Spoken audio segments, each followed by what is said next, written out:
أعوذ بالله من الشيطان الرجيم بسم الله الرحمن الرحيم Bismillah.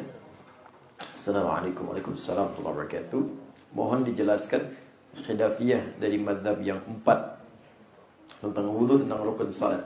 Teman-teman, sebelumnya saya mau sampaikan dulu begini. Pertama, ketahui dulu, kalau Anda dengar istilah madhab yang 4, apa itu madhab yang 4? Apa itu madhab? Apa itu yang 4? Ini dipahami dulu. Karena saya tidak terlampau suka menerangkan sesuatu yang belum dipahami. Jadi kalau kita ingin mencari turunan hukum, kita perjelas dulu definisinya. Kalau sudah paham, hukum bisa diketahui. Sekarang banyak penyebar istilah-istilah, disampaikan tapi nggak ngerti artinya. Saya pahami, lihat, ada masalah-masalah yang menyebutkan kalimat-kalimat. Ada sekarang bilang Wahabi, ada bilang misalnya madhab, manhaj, macam-macam. Ya, saya manhajnya beda dengan dia. Masya Allah, padahal nggak ngerti apa kata itu manhaj. Kalau beda, berarti bukan muslim. Awas, hati-hati itu. Bisa fatal itu akibatnya. Ya, ada orang sekarang semangat. Saya pernah, waktu pertama kali datang mengajar di Indonesia, ya setelah selesai di majlis ummahat ibu-ibu, ada yang mengatakan, Jazakillah khair Ustaz. Masya Allah. Saya balasnya bingung itu. Balasnya bingung ya. Karena biasanya dalam bahasa Arab, sepanjang saya berada di Timur Tengah, belajar di sana, nggak pernah ada perempuan mengatakan jazakillah.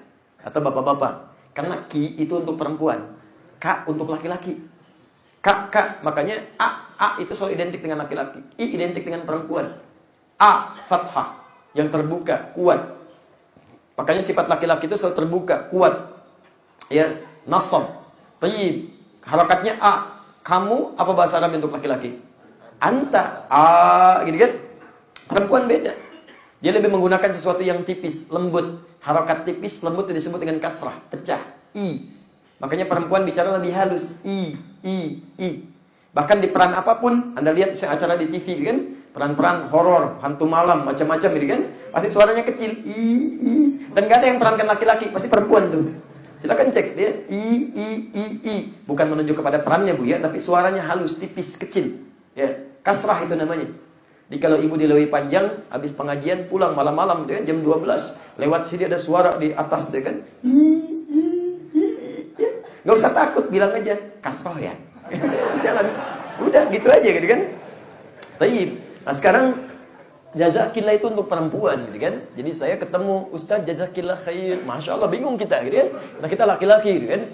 Kalau ibu kepada laki-laki ucapkan jazakallah. Antum laki-laki ke perempuan ucapkan jazakillah. Itu baru nyambung. Ya, jelas ya? Baik, alhamdulillah.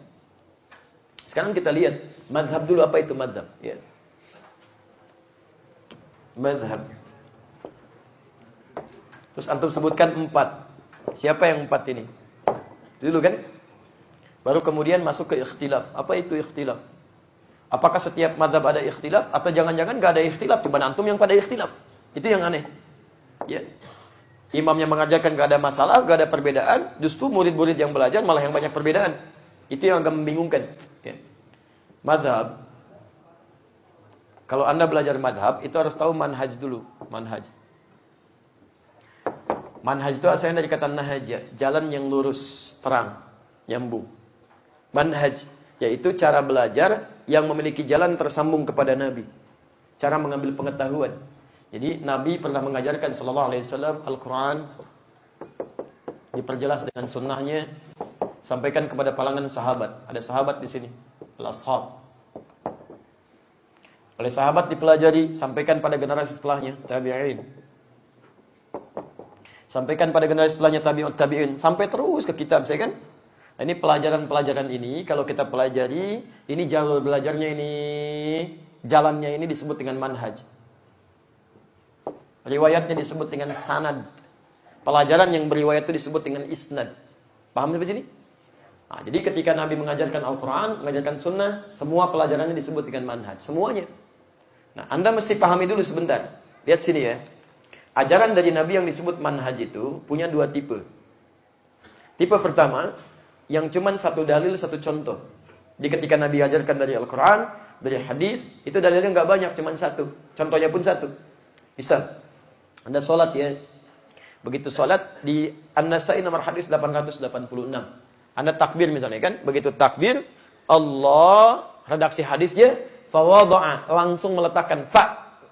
Nggak ada jeda, langsung letakkan telapak yang kanan kaffahul yumna 'alal yusra, di punggung yang kiri begini. Jadi begitu Anda takbir Allahu Akbar, langsung simpan. Dalilnya cuma satu, contohnya pun satu. Saking jelasnya di kitab-kitab hadis palsu pun nggak ditemukan. Ya, jadi cuma mengangkat begini, langsung seperti ini. Itu Nabi mengajarkan sahabat satu, tabi'in satu, ulama satu. Ini artinya kalau cuma ada satu cara, satu dalil, artinya semua umat Nabi bisa melakukannya. Nah di sini kita nggak boleh kreatif mencari cara yang lain, nggak boleh, karena dalilnya cuma satu, contohnya satu, semua dianggap mampu. Kalau ada misalnya orang bertakbir, Allah, hati-hati ya sekali. Dia mau takbir misalnya, kemudian saat dia akan bertakbir, misal, ini nggak enak nih tiap hari kiri terus, kiri kan petunjuk yang sesuatu yang kotor, kanan itu yang bagus. Lalu dia mulai kreatif, begitu dia mau takbir, dia bertakbir Allah, kirinya jangan dulu masuk, kanan dulu masuk, kirinya kemudian begini baru ditutup misalnya begini. Nah, itu tidak perlu dilakukan. Saya tidak bermaksud untuk mengecilkan, tapi kan kita berlandaskan kepada dalil, kita cari. Saya punya koleksi kitab di rumah hadis, ada 1235 kitab hadis. Saya coba cari dari yang paling sahih sampai yang paling palsu, Pak. Jangankan di yang sahih, Bu, di yang paling palsu aja nggak ketemu. Yang paling palsu, yang berputar begini. Pemalsu hadis pun tidak tertarik memasukkan hadis ini karena saking jelasnya gitu. Anda cari ya, nggak akan ketemu. Kalau nggak percaya silakan pulang dari sini cari. Sampai kiamat kurang 2 hari nggak akan ketemu. Ya. Capek Anda cari itu ya.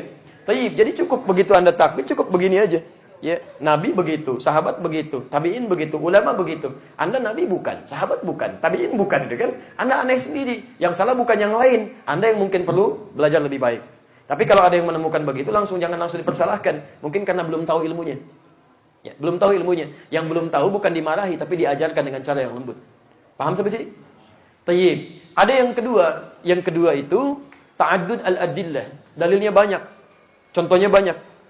Misal dalam bacaan misalnya kan bismillah itu bismillahirrahmanirrahim itu ada sekitar 70 hadis.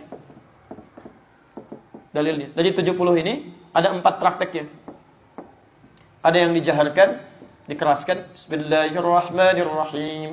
Ada yang disirkan bismillahirrahmanirrahim. Ada yang satu lagi tidak dibaca sama sekali, tidak dibaca. Ada yang dibaca di rakaat pertama selanjutnya tidak dibaca. Riwayat Abu Hurairah ada di Al-Bukhari. 4 cara ini. Ini praktek Nabi. Keempatnya sama disebut dengan manhaj, tuntunan Nabi. Jadi Nabi pernah bacakan dijaharkan, pernah disirkan, pernah nggak dibaca sama sekali, pernah di rakaat pertama dibaca, selanjutnya tidak dibaca lagi. Semuanya ada tuntunan dari Nabi. Ada tuntunan. Lalu kemudian semua 4-4-nya ini, kalaupun dipraktekkan dalam praktek sholat kita, dipilih salah satunya, ya, ini semua 4-nya disebut dengan manhaj, tuntunan dari Nabi. Anda boleh pilih. Karena tidak setiap orang bisa melakukan yang sama. Jelas ya? Tapi ketika Anda memilih salah satu dalam praktek sholat, dan memang Anda harus pilih satu. Gak mungkin Anda praktekkan ke-4-4-nya. Gak bisa Ustaz. Saya pengikut sunnah Nabi yang paling lengkap. Saya ingin praktekkan semuanya, sehingga semua manhaj dari Nabi bisa. Jadi imam dia. Imamnya maghrib lagi, Masya Allah. Allahu Akbar. Bismillahirrahmanirrahim. Bismillahirrahmanirrahim. Tidak dibaca sama sekali. Enggak bisa. Harus pilih salah satu. Anda pilih salah satu. Enggak mungkin. Jadi Nabi saja memilih salah satu. Masa Anda yang bukan Nabi mau ke-4-nya? Jangan terlampau soleh di sini. Nah, ketika Anda ingin pilih salah satu di antara yang 4 ini, maka Anda mau pilih satu nih. Mana yang saya condong? Yang mau saya pilih. Cenderung kepadanya, dhahaba ilaihi. Ini nih dalilnya menurut saya yang paling kuat, saya mau pakai. Dhahaba ilaihi. Apa yang cenderung saya ingin ambil? Kalimat ini cenderung agak panjang kalau bikin istilah dalam fikih. Dhahaba ilaihi Syafi'i. Apa yang diambil oleh Imam Asy-Syafi'i? Dhahaba ilaihi Ahmad. Apa yang diambil oleh Imam Ahmad? Dhahaba ilaihi misalnya. Macam-macam kepanjangan. Maka dalam istilah Arab juga punya istilah singkatan, taksir namanya. Dhahaba ilaihi disingkat jadi madhab. Di Arab ada singkatan. Ada. Alhamdulillahi Rabbil Alamin. Singkatan istilahnya hamdalah. Bismillahirrahmanirrahim. Basmalah. La hawla wa la quwwata illa billah. Hauqala. La ilaha illallah. Tahlil. Allahu Akbar. Takbir. Ada singkatan. Ketika disebutkan singkatannya, yang dimaksud isinya. Ini kita sudah taklim hampir 2 jam, Bapak Ibu sekalian. Kita cukupkan dulu dengan sama-sama mengucapkan hamdalah ya. Hamdalah. Alhamdulillahi Rabbil Alamin. Ketika Anda sebutkan madhab, Yang dimaksud bukan mazhab, ma dzahaba ilaihi. Apa yang cenderung dipilih dari ajaran-ajaran Nabi SAW. Jadi ingat, mazhab itu bukan pendapat, bukan kelompok, bukan aliran. Awas, hati-hati.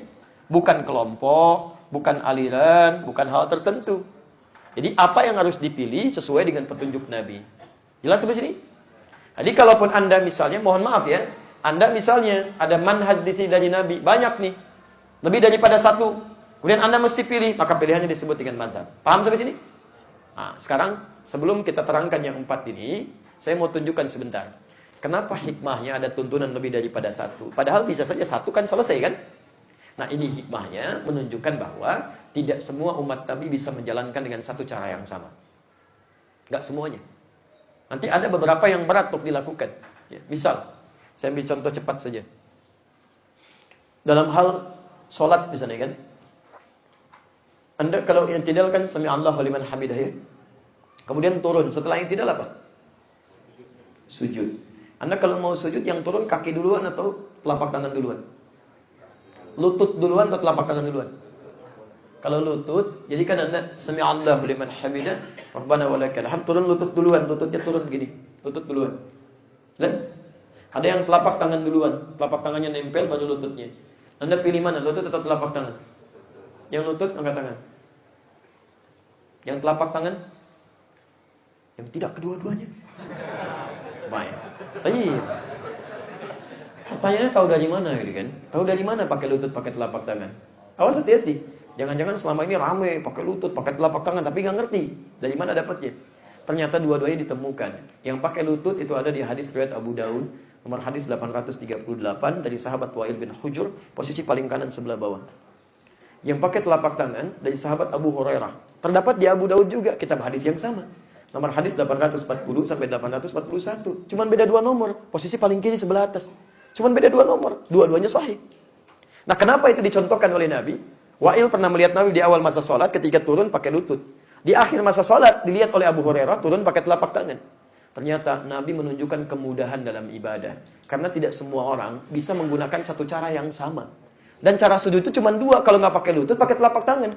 Jadi kalau antum bermasalah telapak tangannya, gunakan lutut yang nggak ada masalah. Kalau Anda bermasalah lututnya, gunakan telapak tangan. Ini bukan untuk diperselisihkan. Ya, awas, dua-duanya benar. Yang salah yang pakai kepala duluan. Belum apa-apa udah rame gitu kan? Udah rame gitu. Nah, ini poinnya. Jadi kalau Anda menemukan menggunakan pakai lutut, artinya dia mudah menggunakan itu. Ibnu Qayyim al-Jauziyah menggunakan lututnya, menulis sifat salat Nabi. Syekh Al-Albani menulis sifat salat Nabi, mempopulerkan telapak tangan. Karena kalau orang sudah mulai ikut ulama, dia lupa dengan yang lainnya, pengen ikut. Kalau lutut yang bermasalah mau pakai apa nanti? Jelas kan? Baik, di sini nanti pilihannya nanti ada di kajian fikih ikhtilaf di sini. Di teman-teman sekalian, ini kelihatan seperti mudah, tapi kadang-kadang sensitif. Ya, saya pernah mengatasi persoalan tuh di Bekasi. Suami istri gara-gara persoalan lutut dengan telapak tangan, nggak tegur sapa semalaman. Suami pulang dari kantor, masya Allah, ya, dia terlambat pulang karena macet, qadarullah, kan? Kemudian sholat di rumahnya Isya, istrinya sudah sholat. Begitu turun melihat suami turun dengan lutut duluan. Begitu salam, istri tanpa muqaddimah langsung mengatakan, papa salah, sholatnya nggak sesuai sunnah. Masya Allah, gitu kan? Suaminya juga nggak mau langsung terima. Kenapa emang? Tadi pakai lutut duluan harusnya telapak tangan. Mama yang nggak baca hadis. Masya Allah, gitu kan?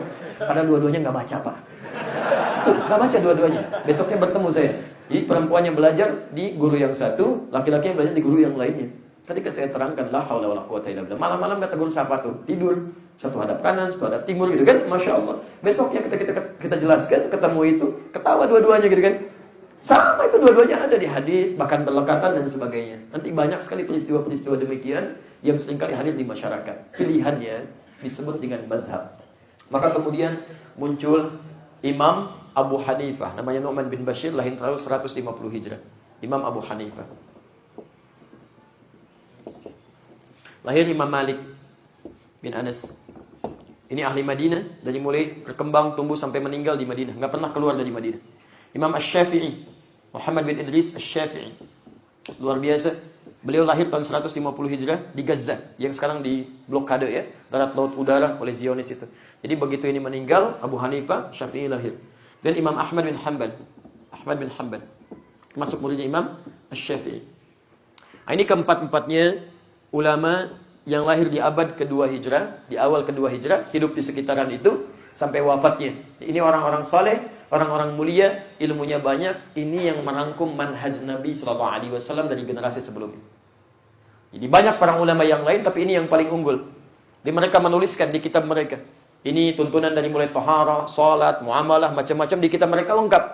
Tapi ketika mengajarkan pada muridnya, diajarkan semuanya, tapi kan mesti pilih satu untuk ibadah, untuk praktek. Maka pilihannya disebut dengan apa tadi? Madhab, maka muncul istilah madhab Abu Hanifah. Disingkat madhab Hanafi. Jelas ya? Pilihan Imam Malik disebut madhab Maliki, madhab Syafi'i, madhab Hambali, dari Ahmad bin Hanbal, madhab Hambali. Jadi kalau dengan istilah madhab, itu bukan berarti, mohon maaf, pendapat pribadi, bukan. Itu memilih satu di antara tuntunan yang ada. Dan kita kalau mau belajar, nggak mungkin langsung ke Nabi, pasti lewat sini. Ya, karena ajaran-ajaran ini dikodifikasi, dituliskan, dihimpun, diajarkan dari sini semua turun ke bawah. Nyambungnya pasti ke sini juga. Imam Al-Bukhari nulis hadis, tapi beliau belajar kemana? Jalurnya Syafi'i. Ya. Syekh Ar-Rabiti, jalurnya ke Imam Malik. Ya, banyak. Syekh Ad-Dahlawi, jalurnya ke Imam Abu Hanifah. Sampai ke Syekh Al-Albani yang terakhir, jalurnya ke Imam Ahmad bin Hanbal. Sini. Banyak jalurnya gitu kan. Ketemunya di sini juga. Awas, hati-hati. Saya sering dengar ungkapan begini. Ada yang pernah mengatakan, dulu pernah dengar, kita harus kembali pada Al-Quran dan Sunnah. Ya, tinggalkan madhab. Yang penting Quran dan Sunnah. Masya Allah. Anda pernah ketemu Nabi? Anda mau belajar langsung dari Nabi, hadis, pernah ketemu Nabi? Nggak mungkin. Yang sampai ke kita kan lewat sini. Ini yang mengajarkan. Pasti lewat sini. Ya, jadi nggak mungkin kita mendapatkan ajaran dari Nabi kecuali lewat jalur yang ini. Yang tidak boleh itu fanatik terhadap salah satu mazhab. Itu yang nggak boleh. Kalau Anda ingin amalkan, silahkan. Kemudian diskusi dengan pengetahuan, saling melengkapi, bersinergi, tambah ilmu masing-masing. Tapi kita nggak bisa memaksakan pendapat orang lain untuk dipakai oleh kita. Tidak. Termasuk memaksakan pendapat kita pada orang lain. Kalau sama-sama satu manhaj, maka antum punya kewajiban untuk bersinergi di situ. Jangan rame. Ya. Sama-sama satu manhaj, walaupun mazhabnya bisa beda. Tapi kalau beda manhaj, di situ ada peluang dakwah dengan lembut. Kalau sudah beda manhaj, itu keluar dari Islam. Ya. Ahmadiyah, manhajnya sudah lain. Nabinya pun beda. Nabinya beda. Ahmad, Nabi kita Muhammad, Nabi dia Ahmad itu kan. Sudah lain. Jadi kalau ada orang nebeng kepada Islam, manhajnya sudah beda, ini yang keluar. Tapi kalau mazhabnya berbeda, karena pilihan kemudahan masing-masing, jangan dipersoalkan. Karena mungkin dia mendapatkan kemudahan dari situ yang tidak sama dengan kita. Jelas ya? Nanti kajiannya di fikih ikhtilaf nanti. Nah, makanya tambah pengetahuan untuk melengkapi satu dengan yang lainnya. Ya, misal antum bangun i'timad, ada yang begini, kan? Ada yang begini dikepalkan. Mungkin beda pendapat, tapi turunan hadisnya ada di situ. Jangan sampai jadi ribut. Ya, di Jakarta pernah ada keributan tuh, diskusi, jadi rame, berselisih di situ. Yang benar, yang sunnah begini katanya, bukan yang begini. Yang kata yang begini, kamu yang salah. Sunnah yang benar tuh mengepal begini. Masya Allah. Sudah berapa agak lama, tiba-tiba yang mengepal ini berubah jadi begini. Ditanya, bingung. Kamu kenapa kok jadi begini sekarang? Gak dijawab. Diperhatikan ternyata. Dulu kan lagi musim akik tuh. Pakai akik dia ke sini cukup besar. Pas begini agak susah kali kan. Jadi berubah jadi begini. Kadang-kadang situasi-situasi yang Allah kembalikan pada kebaikan-kebaikan. Baik. Nah, sekarang taib. Para ulama mazhab ini belum tentu beda pendapat juga dalam beberapa hal. Tidak. Tidak semuanya beda pendapat. Tidak. Ya, tauhid tidak ada perbedaan pendapat. Masalah fikih juga tidak banyak yang berbeda, cuma sedikit aja. Itu pun bukan beda, cuma menerangkan bahwa ini dalil yang saya gunakan yang ini, yang lain gunakan yang ini. Misal kan, kita ambil persoalan kunut misalnya. Kunut, ya. Dalam hal kunut ini ada perbedaan, bukan perbedaan pendapat, perbedaan pilihan. Karena ketika Nabi SAW pernah terjadi peristiwa, ya, kemudian di Bi'r Ma'unah beliau kemudian kunut selama sebulan, turun Quran surah ketiga Ali Imran ayat 128 versus 29, beliau tidak kunut lagi tapi mengajarkan doa kunut pada cucunya Al-Hasan dengan beberapa sahabatnya. Terus sebagian mempraktekkan, ada yang di witir, ada 10 hari terakhir Ramadan, ada yang di subuh gitu kan, tapi didiamkan oleh Nabi. Sedangkan dalam kaidah diamnya itu tandanya setuju, takrir namanya. Kalau Nabi diam setuju, kalau tidak pasti dilarang, gitu kan? Tapi kemudian disikapi oleh para ulama. Karena umumnya Nabi tidak mengerjakan lagi, maka ulama berbeda pendapat untuk memilih itu. Memilih dalam perbedaannya ini, mazhabnya. Maka Imam Abu Hanifah mengatakan, gak ada kunut. Saya gak mau kunut. Karena sebelumnya gak ada kunut, setelahnya tidak ada kunut. Hanya karena ada peristiwa itu, Nabi pun gak kunut lagi, gitu kan? Tapi dipilih gak kunut, itu mazhabnya Imam Abu Hanifah. Jadi kalau Anda ke Pakistan, ke India, pulang, sholat subuh ke sini, gak kunut. Nah, itu gak ada masalah. Itu pilihan. Imam Syafi'i pilih kunut. Nabi kan ngajarkan dan didiamkan. Diamnya tandanya setuju, ada kebaikan. Daripada nggak dapat pahala, saya praktekin aja gitu kan. Imam Malik juga kunut sebelum ruku disirkan. Imam Syafi'i kunutnya ba'da ruku, saatnya tidak, setelah i'tidal dijaharkan. Kemudian Imam Ahmad bin Hanbal menengahi. Beliau melihat, menganalisis. Dikat Nabi kunut saat ada peristiwa besar terjadi, butuh doa. Sebelumnya nggak kunut. Setelah peristiwa itu selesai, umumnya beliau nggak kunut lagi. Ini menunjukkan kunut itu disyariatkan kalau ada peristiwa besar terjadi, membutuhkan doa. Peristiwa besar terjadi membutuhkan doa, namanya nazilah. Maka dikenal dengan kunut nazilah. Jelas di sini? Baik, itu pendapat pilihan mazhab dari keterangan Nabi. Karena di zaman Nabi pun variatif. Ada yang mempraktikkan sahabat, ada yang nazilah, ada yang tidak sama sekali. Nabi mendiamkan itu. Nabi aja mendiamkan, masa antum ramai? Kan? Antum bukan Nabi, bukan Rasul, jadi pada ramai begitu. Kenapa? Dan gak ada hubungan dengan NU dan Muhammadiyah. Yang kunut itu NU, yang tidak kunut Muhammadiyah. Masya Allah, zaman Nabi kan gak ada itu. Zaman Nabi belum ada. Ormas itu untuk memudahkan kita membangun sinergi. Mesti ada ormas untuk mempercepat pembangunan sinergi, meluaskan nilai Islam. Tapi jangan dijadikan lahan untuk berselisih. Ya, saya pernah tugas di Mekah tahun 2010 itu. Tiba-tiba Isya, imamnya kalau tidak perlu Syekh Sudes pada waktu itu. Bismillahnya kan disirkan di sana. Bismillahirrahmanirrahim. Alhamdulillahi Rabbil Alamin. Iki Muhammadiyah. Ini imamnya Muhammadiyah kan, Masya Allah. Dan besoknya tidak kunut kan. Apa saya bilang Muhammadiyah kan. Nah, jadi ada beberapa hal yang sering terjadi, yang sering salah persepsi di sini. Tapi yang paling aneh, kenapa saat di Mekah semuanya tidak ada masalah? Diimami oleh orang yang tidak kunut gak ada masalah. Kenapa pulang ini pada ramai lagi? Nah, ini artinya ada taklim harus meluas dalam kebaikan. Jelas ya? Baik. Dulu saya di Tripoli ada seseorang ketua PBNU mengatakan, alhamdulillah Ustaz di Indonesia sekarang sudah kompak. Alhamdulillah saya bilang, kenapa? Subuhnya udah gak pakai kunut sekarang. Kok bisa? Karena masing-masing gak pada ke masjid, sudah pada di rumah ya kan? Dalam wudu, apakah ada pendapat? Enggak ada pendapat, perbedaan pendapat dalam wudu. Semua sepakat pada hal 4 yang pokok. 4 yang pokok mesti dibasuh. Apa 4 yang pokok itu? Ada di Quran surah ke-5, ayat yang ke-6, ya kan? Posisi paling kiri sebelah atas. Ya ayyuhalladzina amanu idza qumtum ila shalah faghsilu wujuhakum, basuh wajahnya. Ya, kemudian wa aydiyakum ilal marafiq, tangan sampai siku. Ingat, bukan siku ke tangan. Bukan keran dibuka, siku dibeginiin, bukan. Ambil airnya tangan ke siku. Wamsahu bi ru'usikum, kemudian usap kepalanya. Wa arjulakum ilal ka'bayn, kaki sampai kemudian mata kakinya. 4 ini enggak ada perbedaan. Jadi tidak setiap ada proses ibadah mesti ada perbedaan, tidak. Semua sepakat di sini, disebut dengan ijma dalam yang 4 ini. Tapi dalam sunnahnya, di sini kemudian sunnah terjadi pandangan-pandangan untuk melengkapi. Kumur-kumur misalnya kan, istinsyak, sepakat kumur-kumurnya, istinsyaknya, istinfarnya. Tapi dalam caranya bagaimana? Ada yang berpendapat sambil menggosok gigi gitu kan? Ada yang harus menggunakan siwak, ada yang boleh menggunakan jarinya saja. Itu gak ada masalah. Ada yang berpendapat kalau airnya itu ketika membasuh telinga, sunnahnya. Ada yang langsung dari kepala langsung ke telinga. Ada yang berpendapat boleh ambil air lagi kemudian dibasuhkan. Itu pendapat yang ringan. Ikhtilaf yang ringan, gak ada masalah di sini. Jadi tidak semua dalam masalah-masalah wudu ataupun masalah-masalah ibadah mesti ada perbedaan pendapat di situ. Rukun wudu sepakat semua, gak ada masalah di sini. Jelas ya?